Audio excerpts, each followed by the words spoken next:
कर्नाटक में राहुल गांधी ने राजा महाराजाओं को लेकर कहा। राहुल के उस बयान पर पीएम ने जमकर राहुल को घेरा। पीएम ने कर्नाटक के बेलगावी में कहा, कांग्रेस के शहजादे ने देश के राजा महाराजाओं का अपमान किया। राहुल मुगलों को गाली नहीं देते, लेकिन हिंदू राजाओं पर हमला करते हैं।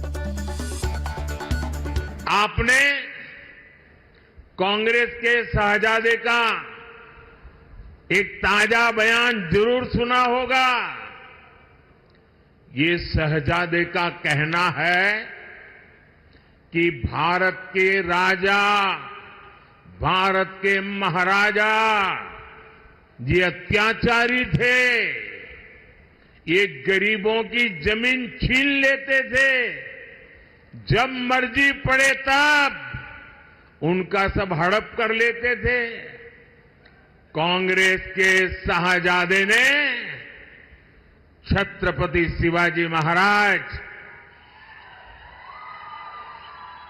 कित्तूर की रानी चिन्नम्मा जैसे महान व्यक्तित्व का अपमान किया है। जो अत्याचार नवाबों ने किए, निजामों ने किए, सुल्तानों ने किए, बादशाहों ने किए, उसकी बात पर तो शाहजादे के मुंह पर ताला लग जाता है।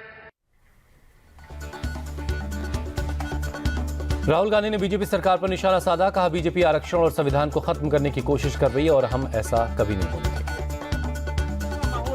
भैया देखिए, ये जो बीजेपी के लोग हैं ना, ये जो आरक्षण पर और कॉन्स्टिट्यूशन पर आक्रमण कर रहे हैं और इसको खत्म करने की कोशिश कर रहे हैं, ये बिल्कुल गलत है। ये हम कभी नहीं होने देंगे।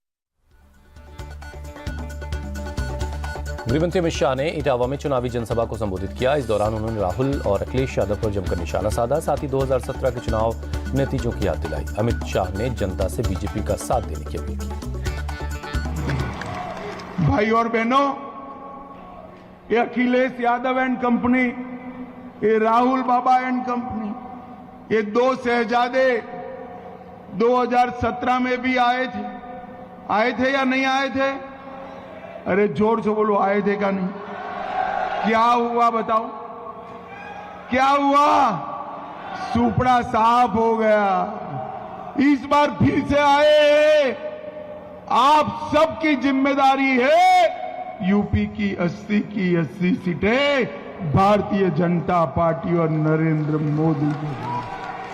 कमल के फूल पर बटन तो दबाना है, मगर इतने गुस्से के साथ दबाना कि बटन इटावा में दबे, करंट इटाली में लगे। यूपी के मुरादाबाद में अखिलेश यादव ने चुनाव प्रचार के दौरान बीजेपी पर हमला बोला। समाजवादी पार्टी के अध्यक्ष ने कहा कि जो लोग 400 पार का नारा दे रहे थे, आज पिछड़ा, दलित, आदिवासियों की बातें कर रहे हैं। बीजेपी की भाषा बदल चुकी है और ये हारने वालों की भाषा है। ये भाषा हारने वालों की होती है। जो रुझान आ रहे हैं बीजेपी की तरफ से, वो हार के रुझान हैं। जो लोग 400 पार कह रहे थे, आज पिछड़े, दलित, आदिवासियों की बात कर रहे हैं। जिन पिछड़े, दलित, आदिवासियों का हक और सम्मान इन्होंने छीना, जो संविधान अधिकार देता है, जिसको छीना, उसकी बात कर रहे हैं। सोचिए आप, कहाँ 400 पार, कहाँ आज पिछड़े, दलित, आदिवासियों की बात। ये इस बार इस चुनाव में मन की बात लोग नहीं सुनना चाहते हैं, संविधान की बात सुनना चाहते हैं। गुजरात के आनंद में रक्षा मंत्री राजनाथ सिंह ने जनसभा को संबोधित किया। राजनाथ सिंह ने कांग्रेस पर जमकर निशाना साधा। कहा कि कांग्रेस की हुकूमत में आए दिन आतंकी हमले होते थे। 2008 में हमारे पुलिसकर्मी बड़ी संख्या में मारे गए थे।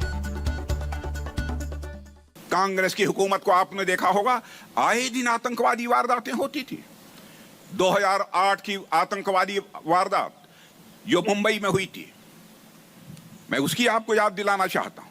बड़ी संख्या में हमारे पुलिस के अधिकारी मारे गए थे, अन्य हमारे बहुत सारे पुलिसकर्मी मारे गए थे। और उस समय कांग्रेस की सरकार थी।